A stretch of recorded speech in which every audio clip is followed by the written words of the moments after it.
મિત્રો, કેમ છો? મજામાં? દિવાળી આવી ગઈ છે, મીઠાઈ બનાવવાની છે. આજે આપણે મીઠાઈ બીટની બનાવવાની છે. સૌથી પહેલાં બીટ ધોઈ અને એકદમ સવારી દેશું સરસ મજાના, અને પછી મિક્સરના અંદર આપણે આને ક્રશ કરીશું અને પછી આપણે આની મીઠાઈ બનાવીશું. ચાલો બનાવવાની રીત ચાલુ. સૌથી પહેલાં મેં બીટ લઈ લીધું છે, 200 ગ્રામ એટલું બીટ લીધું છે. એકદમ ઝીણું સમારી મિક્સરના અંદર ક્રશ કરી લીધું છે. તમે છીણીને લેવું હોય તો બી લઈ શકો છો. 150 ગ્રામ એટલી ખાંડ લીધી છે, 150 ગ્રામ એટલો મિલ્ક પાવડર લીધો છે, બદામની કતરણ લીધી છે અને 1 ગ્લાસ દૂધ લીધું છે.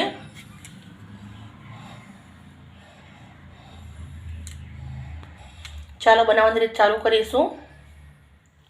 100 ગ્રામ એટલું ઘી લીધું છે, ઘી ગરમ મૂકી દીધું છે. ઘી સરસ ગરમ થઈ જાય પછી આપણે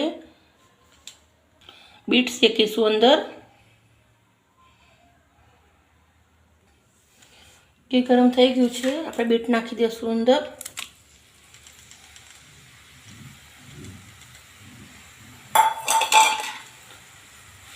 મેં 200 ગ્રામ બીટ છીણ્યું છે. તમે વધારે જોતું હોય તો વધારે ઘી થોડું નાખવાનું. ઘીના અંદર સરસ મજાનું શેકી લેવાનું છે. આ મીઠાઈ ખરેખર એકદમ હેલ્ધી અને ટેસ્ટી હોય છે. નાના બાળકો માટે, તમારા માટે બહુ જ સરસ રહેશે. આ ગેસનો તાપ ધીમો રાખીને સરસ મજાનું શેકી લેવાનું છે. બીટના અંદરનો પાણીનો ભાગ બળી ના જાય ત્યાર સુધી આપણે આ બીટને શેકવાનું છે.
મિત્રો, મેં પહેલાં પણ બતાવ્યું છે ને હવે પણ બતાવું છું. તમારે બીટ છીણીને લેવું તો બી લઈ શકો છો, પણ મિક્સરના અંદર ક્રશ કરવાથી સરસ મજાનું જલ્દી શેકાઈ જાય છે. એટલે મેં મિક્સરના અંદર ક્રશ કર્યું છે એકદમ ઝીણું.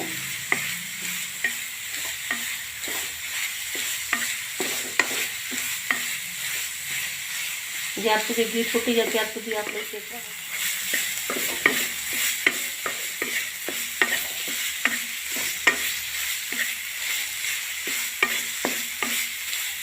મિત્રો, તમે જોઈ શકો છો પાણીનો ભાગ બળવા આવી ગયો છે અને કલર પણ થોડો ચેન્જ થઈ ગયો છે બીટનો આપણો.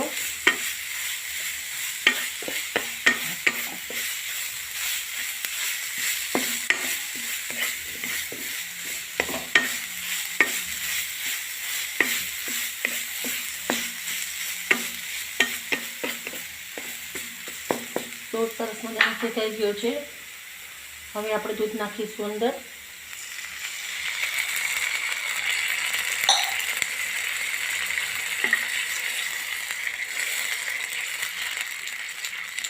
દૂધ ભરી જાય થોડું પછી આપણે મિલ્ક પાવડર નાખવાનો છે.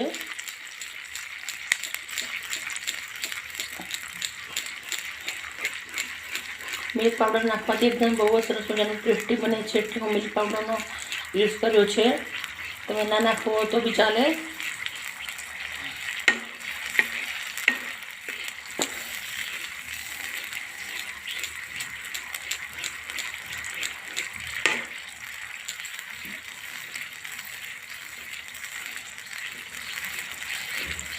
દૂધ બધું વરવા દેશું થોડું પહેલાં, પછી આપણે મિલ્ક પાવડર નાખીશું.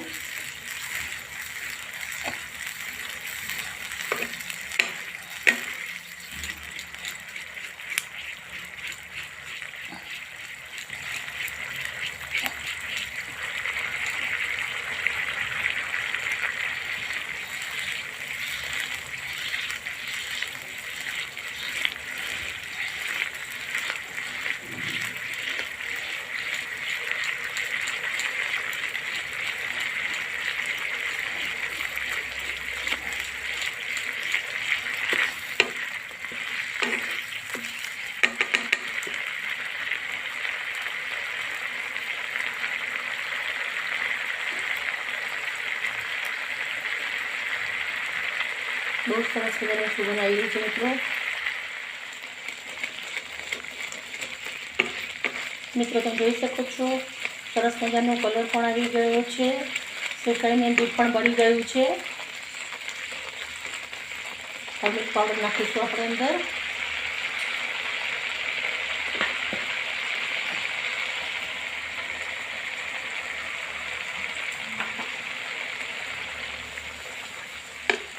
ગેસ ધીમો કરી દેવાનો છે.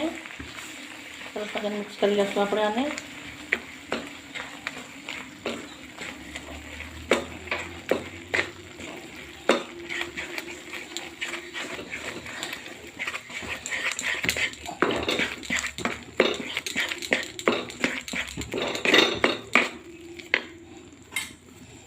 પાવડર થોડો થોડો કરી નાખવાનો, નકર ગાંઠ પડી જાય છે.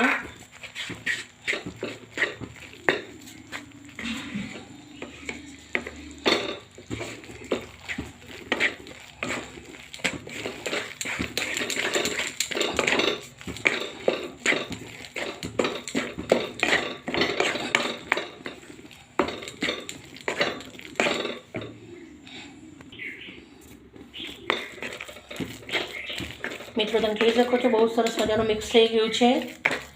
હવે આપણે ખાંડ નાખવાની છે. ખાંડ નાખી દઈશું.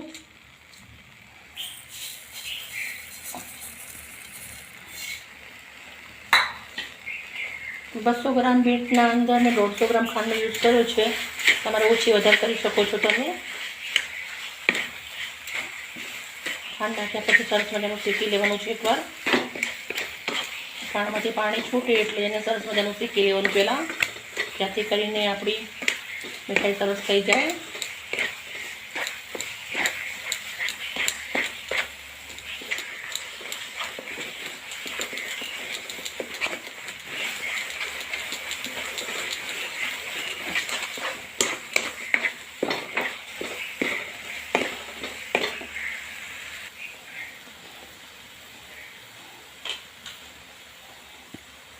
બદામની કતરણ નાખી છે. સરસ મજાનું રેડી થઈ ગયું છે.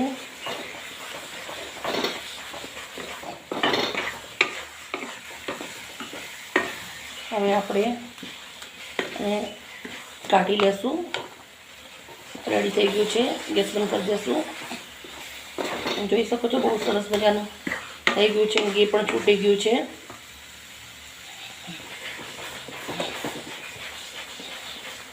મિત્રો મેં આવી રીતના પ્લેટ લીધી છે. પ્લેટના અંદર થોડું ઘી લગાવી દીધું છે. હવે આપણે બધું જ મિશ્રણ તાવડીવાળું આના અંદર રેડી દેવાનું છે.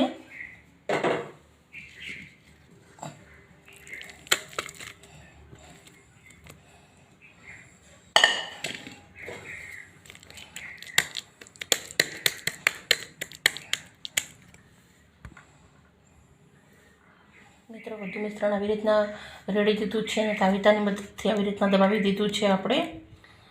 અને 10 મિનિટ ઠંડુ પડવા દેશું, પછી કટ કરીશું આપણે આને. બહુ સરસ મજાનું થઈ ગયું છે, તમે જોઈ શકો છો.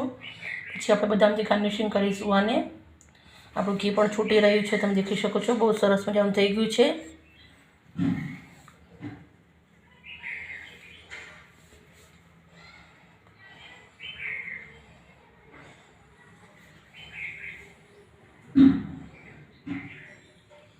મિત્રો તમે જોઈ શકો 10 મિનિટ જેવું થઈ ગયું છે અને આપણી મીઠાઈ પણ સરસ થઈ ગઈ છે. બહુ સરસ જમી ગયું છે. આપણે કટ કરીશું એને.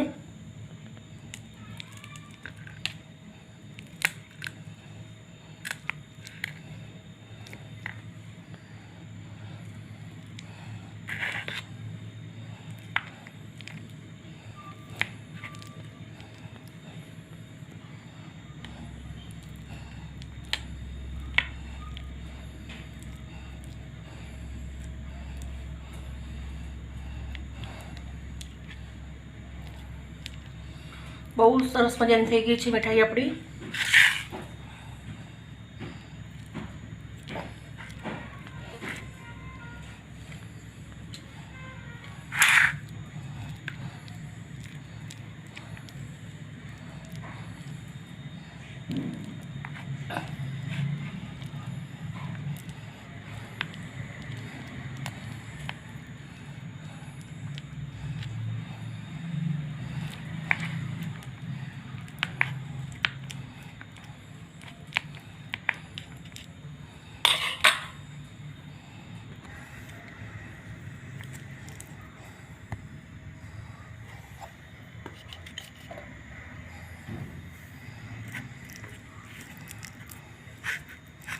એકદમ સોફ્ટ છે.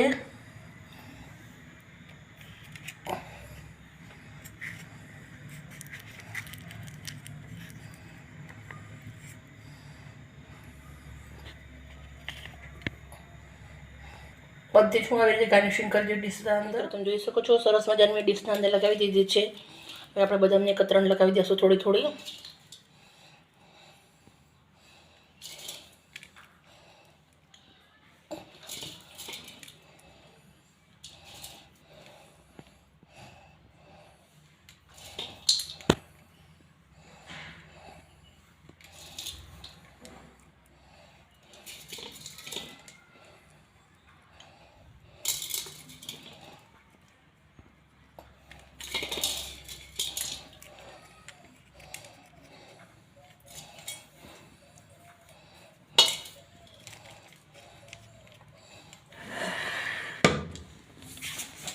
મિત્રો બહુ જ સરસ મજાની આપણી મીઠાઈ તૈયાર થઈ ગઈ છે અને બરફી પણ કહેવાય છે, મીઠાઈ પણ કહેવાય છે. બહુ જ સરસ મજાની આપણી ડીશ તૈયાર થઈ ગઈ છે મિત્રો. બીટની એકદમ હેલ્ધી બની છે, ટેસ્ટી બની છે. તમારા ઘરે જરૂરથી ટ્રાય કરજો મિત્રો. તમને મારા વિડીયો ગમતા હોય તો મને લાઈક અને સબસ્ક્રાઈબ કરજો, જેથી કરી રોજ રોજ તમારા માટે આવું નવું લઈને આવું. કે મિત્રો, બાય બાય મિત્રો.